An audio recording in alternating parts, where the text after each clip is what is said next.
Weren't you watching him, Rose? I was, but... This is your fault! It's no one's fault. Shouldn't you be keeping an eye on him too? Look, Rhea, I probably know how he's feeling more than anyone. He speaks to me more than anyone else. Last night he told me he felt trapped and scared.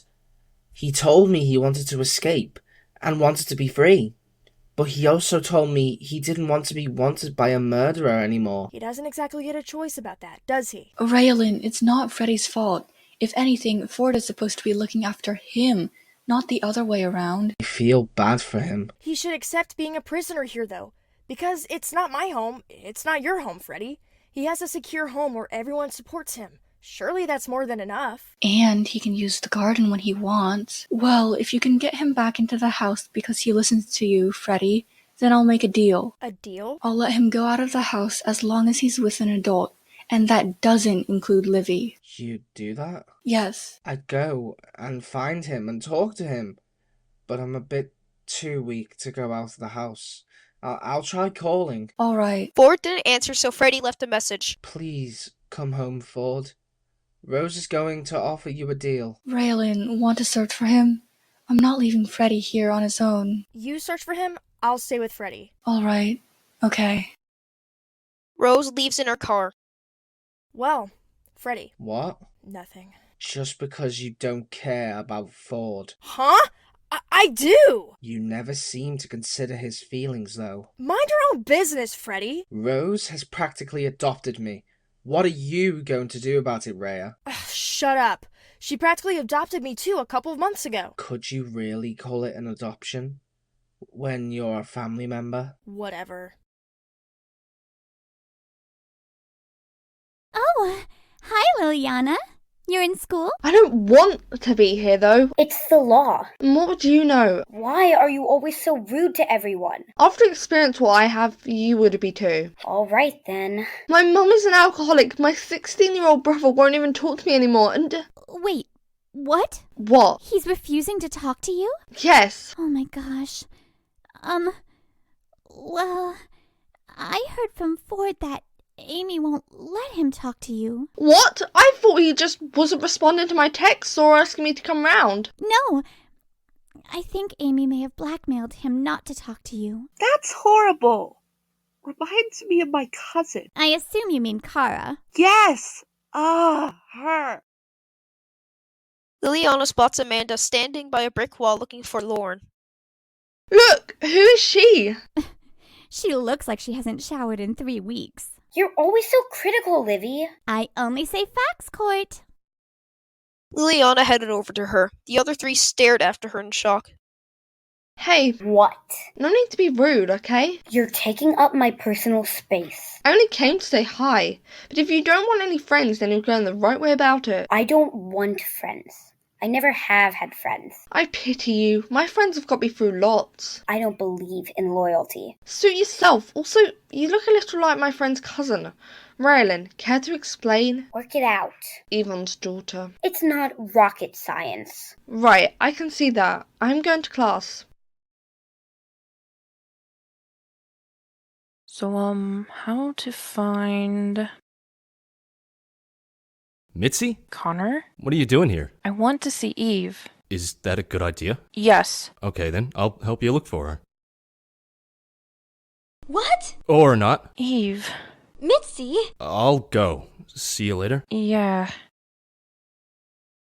What are you doing here? Finding you. I want to talk about the past. And I don't. I don't want to think about my younger self. I never thought that the person I once bullied would end up being the person I fell in love with. Oh, I'm not planning to fall in love with you. That's not what I meant, Mitz. I don't want to be reminded of all the hurt I caused to him. And you. I already felt mortified when I thought I blew my chances with Freddie, when he found out I was his childhood bully. I just want to talk. Well, I don't. I've had enough memories of the past when I realized who Freddie was. I'm not going to dwell on it or go through it all again. You can't forget the past. Yeah, well, you can move on, and that's what I've done. Shame that you can't do the same. Eve, you sound just like I remember you. Are you sure you have changed? Oh, please, Mitz. If the past starts coming back into the spotlight, it may remind Freddie again. And I'm not prepared to lose him just because you want to talk. I'm sorry that you only think of me as the girl you bullied when you were younger. I don't see you as anything else. You saw Freddie as something else, though. I can't help my feelings, but also I'm not in love with you. So, if you weren't in love with Freddie, you'd have never spoken to him. Exactly. I didn't fall in love with him until I spoke to him. Even though he spoke kind of rudely, I just couldn't help it. So why can't we be friends? Because you'll just talk about the past. You know what Freddie and I have in common? What? That we both want to forget and move on from the past. We don't need someone in our lives bringing all those memories back. I regret everything, yes. But that doesn't mean I want to talk about it, especially since I feel so horrible. No, you feel horrible about bullying Freddie, not about bullying me. You couldn't care less about me. Like I said, I can't help how I feel. I don't see your boyfriend anywhere. He's technically not even my boyfriend, but surely you heard about the fire. The fire? Yes. Not about the aftermath, though. Right, well, he's so sick he can't even leave the house. Happy now? Is he staying with his mom? Ugh, no, not her. Ford's mom. Right. Do you want anything, or can I go? You can go. Good. That worked. Not. Ford! What? Please, Ford, don't do that. What exactly have I done wrong? Nothing, of course. Nothing. Just what? I can't lose anyone else, Ford. Like you care. We were both in pieces over Amber's disappearance, and you know that. I can't go through any of that again. That's not my fault, Mum. You keep blaming me for her disappearance. I'm not blaming you. Oh my gosh, Ford. I never meant for you to think I was blaming you. But you are. I blame me too, Mum. She ran because of me. She ran to protect you, not because of anything you did. She ran because she can't bear to see you get hurt, and neither can I, or Freddie, or Rayalynn, or Amber. So if you don't want to stay put for me, stay put for Johnny and Freddie. Come on. Okay. Just gotta get some stuff. Just gotta sneak in through the window. Johnny climbs a tree, then jumps in through his open bedroom window. He wasn't sure why it was open, but he was glad it was. Ah, yes, my laptop might be useful. He grabbed the laptop, a few notepads, his second phone, and a photo album, still wondering how he's going to get enough food. So, The door started to slide open. He froze. Johnny? I was only, getting some stuff, Mum. Sorry, I should go. Please, stay for a bit. They won't find you here right now. It's very unlikely they'll choose to come. I need food, Mum. I'll make you a tasty meal. Please, Johnny, come and sit down at the table. Okay. Ford! Well, Rayalynn, please. What is it, Rayalynn? we're all going out of our way for him, bending over backwards for him, and this is how he repays us? By running away? We're trying to keep him alive, but he just doesn't care. He's 12, Rhea. He should be allowed to live a normal life, and I don't actually blame him for running away. I do understand. You're young, Rhea. You don't understand. You will in 10 years' time. I am still here. Yvonne is my mum. Of course I understand. No, you don't. What? Yvonne doesn't want you dead, at least. You do not understand what it's like to be wanted by a known killer who will do anything to get to you. So you will never understand. I'm sure you'll never be in that situation. Yeah, your life might have been hard, but it's not anymore, so consider yourself lucky.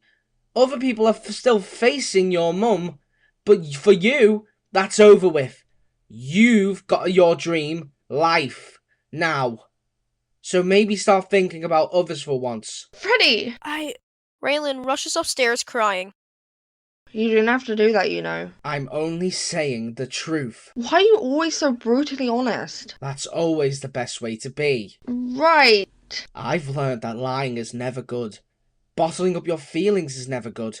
It only ends in even more disaster. You're right about that. Things are better out in the open, even if there is consequences. Usually they can be fixed. Snack, anyone? Rose grabs a large bag of Kit Kats out of the cupboard. Sure, but if chocolate solves everything... That's what you used to say, Ford. Right. Ford, is everything okay? That's a stupid question. Right, sorry. Ugh, who's here now? Hopefully someone less annoying than you. Hey! It was a joke! Rose answers the door. Eve? Hi. Shouldn't you be in school? But your face looks pale. What? I'm fine. Right. Please, I need to talk to Ford. In private. Why? I can't tell Freddie. Rose, I can't. Should you really be hiding secrets from him? If you knew, you'd get it. What I need to say will break Freddie all over again. And that I do not wish to do. Right. I'll get Ford. Good. Eve, you can't hide things from Freddie. Look, Ford, I can't tell him. It'll break him all over again. Right, so tell me, will it affect me? No. It's relevant to the past. Oh, right. Someone from the past has returned. Someone else who Kara and I hurt. I can't remind Freddie of everything. He might hate me again. Returned? She's at the school. She keeps trying to get through to me. And she wants to talk to Freddie. It's like she came specifically to talk to us. Like there's something else about the past that we're missing. I thought it was all cleared up. Apparently not. But understand, Ford, Freddie cannot be reminded. But what if she approaches him? Freddie isn't going to leave this house, though, is he? So Rose can make sure she doesn't enter. Rose should question anyone that isn't known to us. She would anyway. Please, Ford, I swear. I know you tell Freddie everything, but I came to you because I trust you. Please, don't tell him, please. You know I'm good at keeping a secret. What's her name, anyway? Mitzi. Do you blame her? No, but I want to keep her away from Freddie, okay? Yeah, of course. And... Freddie? Two of them ran into the living room quickly and saw a window splattered with blood. I saw a ghost. Of who? My dad. And you decided to slam your fist into the window? I didn't. Shut up, Mom! Ford. Who was here? No one. You were obviously talking to someone. I was talking to Ford, actually. But, if you were talking to Ford, you'd have had that conversation here, in the living room. Ford? Sorry, it was just, Livy. She wanted to talk to me. Why didn't you tell me? I sometimes wonder if you don't like my friends. What? Why would you think that, Ford? Well, you don't really warm to anyone except me and Eve. Are you surprised? And... Who is that? It's from a unknown number. And what does it say? Well, they know my name. What does it say, Freddie? All it says is, "Hi, Freddie." Do you have any idea who? No, I don't. Why is someone random texting me? Mum? Just, don't worry about it. What? All you can say is... Freddie, stop! Remember what happened with Eve. Let's not have a repeat. Right. Now that's my phone. Who is it? Johnny. And? He sent me, an address and said in capital letters, "Please help me."